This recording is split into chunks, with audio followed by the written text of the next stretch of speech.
In this video, I'm going to show you guys how to solve percentage problems. And so these are things that you can use in everyday life. Clothing stores, okay, usually a lot of those are going to have percentages off of clothing items. And so you can use this, if you know how to do it, to find what that percent's going to be off of that item.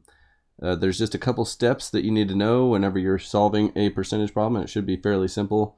The first step is just to convert your percentage to a decimal, in which I've showed you guys how to do that in past videos. You just move your decimal 2 places to the left, and you're going to convert that percentage to a decimal.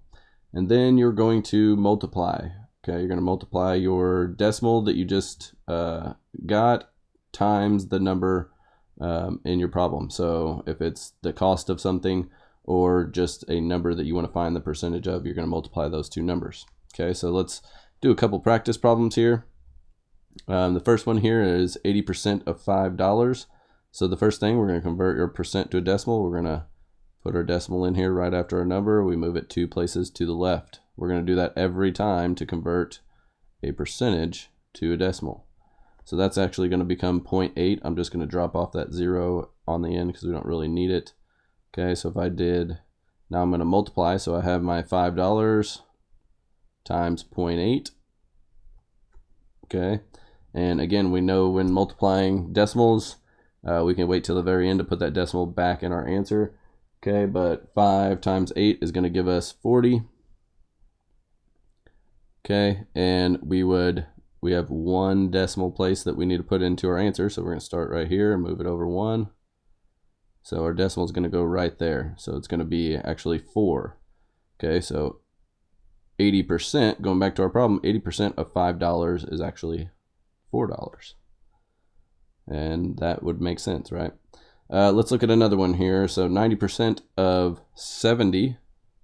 So again, move our decimal over 2 places to convert it. And we have 70 times 0.9 as our problem here. Okay, so if we take 9 times 0, we have 0. 9 times 7 is 63. Okay, we have 1 decimal place in our problem that we need to put back into our answer. Move it over here. So it'd be 63. So 90% of 70 is actually 63.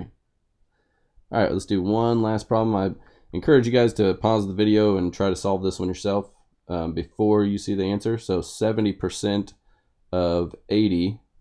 Okay, so again, if we're going to solve this one, we're going to convert our percentage to a decimal, move the decimal over 2 places to the left.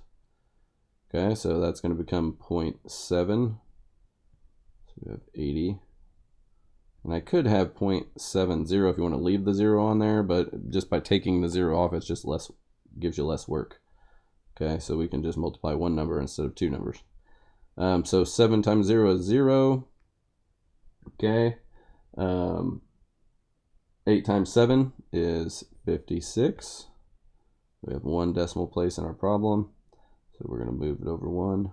And that number is going to be 56. So 70% of 80 is actually 56.